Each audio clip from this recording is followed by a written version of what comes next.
ఈ సమస్యల నుంచి నేను తట్టుకోలేకపోతున్నాను రా భగవంతుడా. తండ్రి,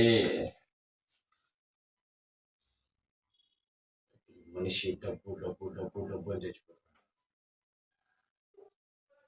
ఏ విధంగా దీన్ని బయటపడాలో నాకు అర్థం కావట్లేదు. మందు మందు మందు ఏంటి డబ్బు డబ్బు డబ్బు డబ్బు డబ్బు కోసమేనా? డబ్బు సంపాదించలేని నీలాంటి ఎనవాళ్ళందరూ చెప్పే మాట ఇదేరా. మనుషుల్ని కొడతావో చంపేస్తావో ఏడు చేస్తావో తెలీదు, డబ్బు సంపాదించు.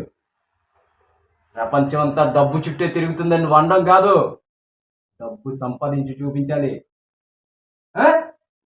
డబ్బు సంపాదించాలి నీలా చేతకని ఎదవా నా తమ్ముడయ్యాడు చూడు. చాలా తప్పు. ఎంత తప్పు అంటే చాలా తప్పు.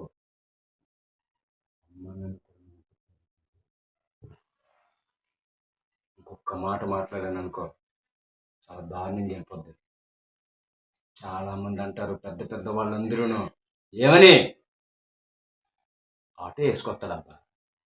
ఏంది ఆటో వేసుకుంటాడు, అద్దె కడతాడు 200, 100 రూపాయలు క్వార్టర్ తాగుతాడు, 150 రూపాయలు అలా ఆవిడికి ఇస్తాడు, క్వార్టర్ తాగుతాడు. సిగరెట్టో సుట్టో ఏదో తాగుతుంటే ప్రశాంతం బతికెత్తాడట. పెద్ద పెద్దోళ్ళు బాగా బతికి డబ్బున్న మనుషులు ఉన్నారు కదా, ఇలాంటి నీతులు అయితే చెప్తారు. నీకు తెలియని నీతి ఏంటంటే డబ్బు సంపాదించినోడికే విలువ.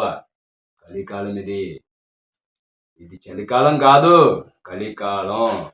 ఏడొద్దు డబ్బు ఎలా సంపాదించాలో మాత్రమే తెలుసుకో. డబ్బు సంపాదించడం మాత్రమే తెలుసుకో. లోకం పద్ధతి ఎలాగుందో దాన్ని బట్టి నువ్వు రియలైజ్ అయ్యి ఆ విధంగానే పరిగెట్టు. తమ్ముడు, నీకు ప్రతిదీ చెప్తున్నా, ఆ విధంగానే పరిగెట్టు.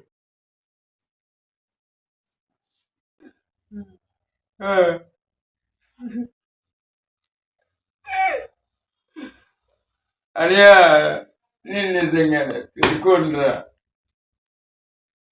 ప్రపంచం అంతా డబ్బు చుట్టూ తిరుగుతుంది అనుకుంటా ఎవరిని మోసం చేయలేడు. ఎదవండిరా, నన్నే అందరూ మోసం చేస్తున్నారా. నాకు ఎలా బతకాలో తెలియట్లేదురా. కానీ నువ్వు చెప్పావు కదనయ్య, ఆ విధంగానే బతకడానికి ప్రయత్నిస్తానయ్యా. ప్లీజ్ అయ్యా, క్షమించనియా.